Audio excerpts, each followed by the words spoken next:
going on, guys? Brandon here with Texas Revving, and it's been a while since I posted. Sorry about that. A while ago I did say I was going to get the Ford Performance ProCal tune, and I finally did, had it installed, and now I have a little bit of impressions.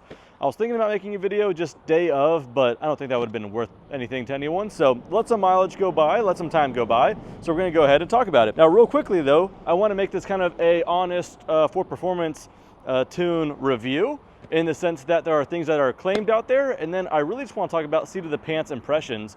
We could talk about dyno runs, we could talk about 0 to 60 improvements and all that kind of stuff, but I haven't dynoed it, I haven't measured 0 to 60, and all that is just numbers anyway. We buy a truck like this for a feel, and so I want to talk about the impressions I got and some impressions I'm still developing. So let's go ahead and start off with the price. I think the MSRP is somewhere around or just over $850, but retail, I can find it online right now for starting as low as $670 for the ProCal tune, and that is specifically for, I should mention this, the 3-liter twin turbo in the Ranger Raptor 2024 for all US states and Canada, and then for 2025, all US states and Canada minus California. Sorry, California, you might just be late to the game just like you were with 2024. Ford Performance claims that this tune gets you an extra 50 horsepower, so now you're from 405 to 455 horsepower, and another 106 pound-feet of torque, so 536 pound-feet of torque all said and done. They say it also optimizes the shift schedule as well. I know a lot of people on YouTube were talking about how it seems to shift better and smoother. And then also it says it improves throttle response throughout the whole rev range. These are claims from Ford Performance. Things to know about it: if you commit to it, you now have to go get premium fuel, 91 octane or above. Another thing to know about it is said to be a learning tune. So once it gets installed, it is going to give you something, and we'll talk about that a little bit. But it really needs to be over time, mileage, the tune learns, and it's a learning tune. So you don't get everything until quite a bit later. At this point I'm making this video, it's quite a bit later, so we should have it all. It does have a 3-year, 36,000 mile warranty covered from Ford. That's cool, but something to know with that particularly is that is from the purchase of the vehicle from new. So if you put it that way, it actually cuts down some of the warranty, but at least it is under warranty with the tune because it's from Ford Performance. And to retain that warranty, the 3-year, 36,000 mile, you do have to get it installed by an authorized mechanic or really just a Ford dealership. A quick note on that though, I brought it to the dealership, I do everything with, all my oil changes, all this and everything, and I didn't think much of it. And then I left there paying about $306 for a tune installation. What am I going to do? Say no and uninstall it? Ouch. A little expensive for just a tune install. It's about an hour's worth of labor. So I did mention it is a learning tune. And so I would really, rather than stealing someone's thunder, I want to credit them, and I'll put a link to the video in the description. But Steda, probably pronouncing that wrong, but they uploaded a YouTube video talking about the tune. They installed it and then did a dyno run right then and there, did some 0 to 60 runs, all the stuff that I won't do here. But you really should watch that whole video just to get the full insight on all their 0 to 60 runs. I won't cover here, but just some quick notes to make is that right after the installation, like turnkey, right after, it picked up 3.5 horsepower and seems to be right around 47 pound-feet of torque in a very usable rev range. So more torque than power right away. And so if you want to see the dyno chart, check out their video. In that same video, 1 week later, they found that it picked up 48 horsepower and 73 pound-feet of torque, and that is measured at the rear wheels, not the flywheel. So actually pretty impressive. Again, dyno charts, 0 to 60 runs, pre and post tune, all that comparison. Check out their video. Like I said, link in the description and pinned comment, just to give them credit. But that's some quick stuff I picked up on. Now, as far as seat of the pants feeling, this is the last I'll say standing in front of the truck, and then we'll just go ahead and go for a drive. Here is some impressions I have with the truck. If you haven't never seen any of my videos before, impressions I have with the truck before the tune. Let's go with on road. Also, having a Raptor R, I'm spoiled by torque and horsepower and acceleration and that seat of the pants feeling, so I knew it wasn't going to be that. So my impressions with this break down to 3 different parts. That is low end, mid range, and then like the high rev range. So down low in the revs, it actually was way better than I thought it was going to be. I'm talking about that torque and pickup. Horsepower is great for speed, but torque is really what puts you back in the seat and feels fast, easy to break traction if that's what you're into and all that kind of stuff. And down low, far torquier than I expected the Ranger Raptor to be when stock. Mid-range, mid-revs, pretty much right in line with what I expected. So nothing to really write home about, but it wasn't like dog sluggish either. High end, high in the revs. For example, if you're doing like 65, 70 miles an hour on the highway and then you floor it, it was very, very underwhelming. Not disappointing because that's not what this truck's supposed to do, where the Raptor R obviously will pick up like a supercar at highway speeds, which is just hilarious. This is not that way, but it's very, very sluggish, high in the rev range. As far as my impressions off-road before the tune, very, very good pickup because a lot of the off-roading is down low to mid on the rev range. So when I off-road this thing, I really got it for fast pace, fast speed off-roading, keeping rear-wheel drive, traction control off, and I just want to slide the tail end out coming out of corners.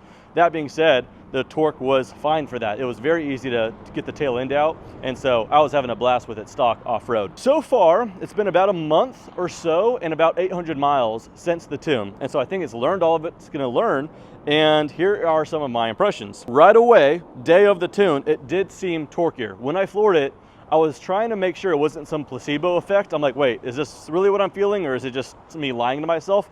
I really do feel like it was torquier down low and mid-range. High end, I really didn't test it all that much, but nothing really wowed me. A lot of people said they noticed something with the transmission and the shifting feel right away. I didn't, but also it never really bothered me before. It never really seemed too confused or sluggish or slow. Seemed fine. I think the paddle shifters are more responsive, both up and down shifting. We'll do that in a little bit here.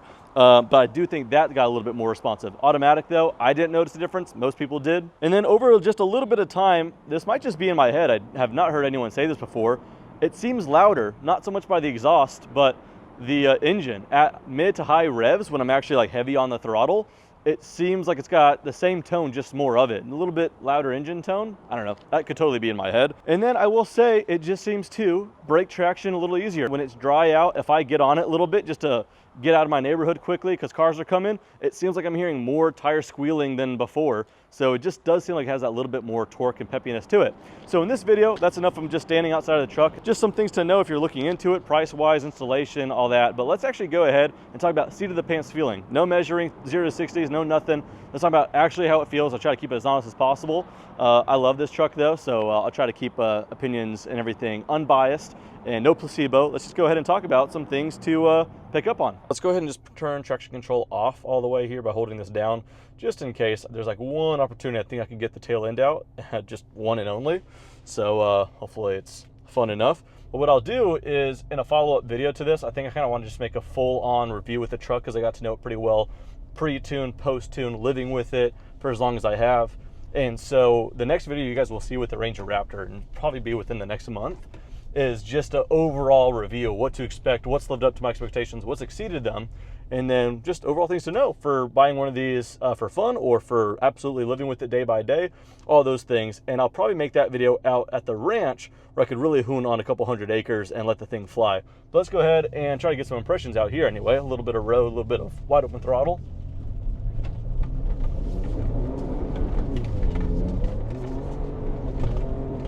That was pinned the whole time, and that's a lot of dust behind us. Oh man, this thing is just such a little rally car disguised as a mid-sized truck, and that's why I got it. All right, let's go ahead and try to merge up on here. This would be a good opportunity to do a pull on the road, and why not? Let's go ahead and just leave traction control off so I'm sure I get all of the power. All right.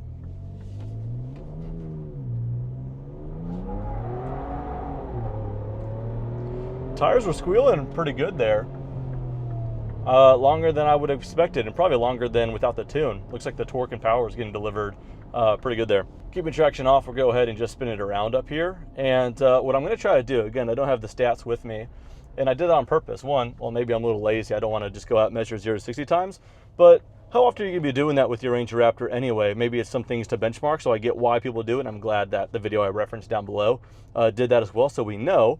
But really, it's just going to be a seat of the pants impressions. And with the price of install and the price of the tune, you could be looking at a good $1,000 spent into the tune. And many of you guys are going to be wondering if it's worthwhile. Before I bought my truck, I knew the tune existed. And I thought to myself, oh yeah, I absolutely going to get the tune. Just knowing it exists, how could I not?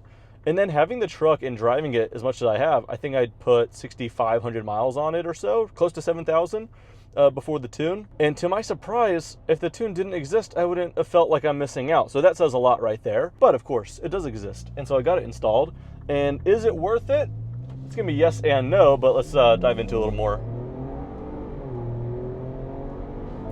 That's gonna be hard to, low on gas, of course. That's gonna be hard to portray on video, but I would say doing plenty of pulls pre-tune and now a few pulls post-tune, there's this level of pickup to where it is a torque thing. I could tell a lot on the torque, and it seems like the truck almost has this little shimmy, just kind of putting the power down, and I didn't necessarily feel that before. There's other times where I turn into a neighborhood or come out of the neighborhood or whatever, and I think I'm giving it like 60-70% gas, and it'll chirp the tires, and I think to myself, that didn't happen before the tune, so something's going on. So let's go ahead and do a couple examples here. Still normal drive mode, all traction off. Let's go ahead and put it in manual. So we're in 8th gear here. I don't know if you're gonna hear the downshifts just with the mics and camera setup, but it is pretty quick. It's no supercar.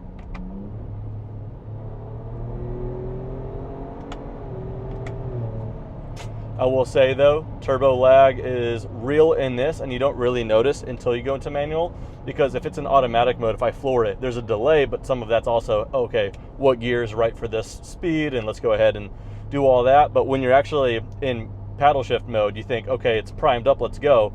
That's when it reveals there's a little bit of turbo lag still. However, when it does kick in, it does push you to the back of your seat more than before the tune. And right when I got the tune, I thought to myself how much of it is in my head and all that stuff. As time's gone on, I realized it's not in my head. I got to know the truck pretty well within, over 6,500 miles, and there's a difference. It is slight. Is it worth $1,000 all said and done after installing everything? I'll leave it up to you guys. I will say I didn't really see it as a huge necessity. To my surprise, the truck actually had very, very fun amounts of torque and pickup down low. Once the turbos hit, the back end would really slide, and that's why I bought this thing. So glad to report that that is very much so how the truck behaves stock. You do get just that little nth degree more after the tune. Is that nth degree worth $1,000? I fully expected the truck to be a little wimpier from stock, and I'm glad to say it's not. And then I also didn't really expect to feel this much of a difference after the tune. So I don't know if that really helps you guys in decision making here. So far, no regrets with the tune. If someone told me I don't feel like I need it, I also wouldn't disagree. That's kind of where I'm at with it. And in case I didn't mention it, we are still in rear wheel drive, too high. Let's straighten up here in automatic mode. Not bad at all. I heard just a little tiniest of chirps there, even though I was already rolling with good enough momentum. No, that's not bad. I mean, it really, really puts it down just a little bit better than stock. All right, I think this might be my only opportunity for a standing start. Kind of boost it a little bit and then dump it.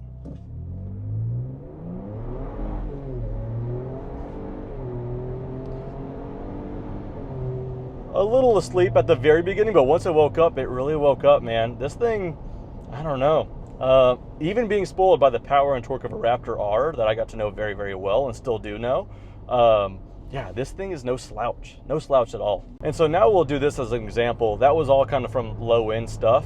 Let's go ahead and, rolling in like the mid 50s here, just under 2,000 RPM. Punch it now and see what it feels like.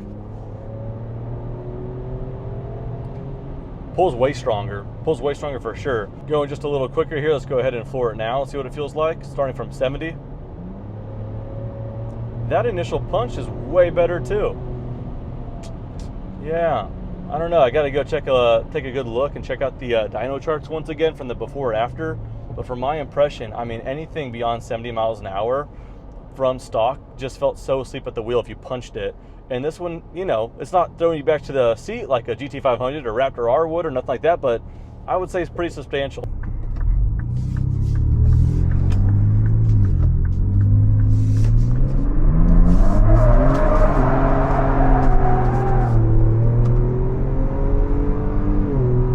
That's a quick look at it. It's always felt pretty torquey down low, and then once you go off-road and turn traction off, it's as if it just gained another 100 horsepower, just because the limit is that easier to find off-road. And so off-road, the thing's always been peppy enough and a lot of fun. So not terribly conclusive here because we didn't do a whole lot of off-road, but in the next video, why don't we just make a full-on review with this thing, obviously keeping the tune on there, and then just make that video off-road and just hoon around with it. And I'll try to upload that video here within the next couple of weeks, maybe a month at most. So check it out, but I thought I'd just kind of get on camera here, do a quick review of it, run through if you guys never heard of this tune before, and whether you have or haven't. Hopefully a little bit of insight now that I've had it for a little over 800 miles. But that does it. Thanks so much for watching. See you guys next time.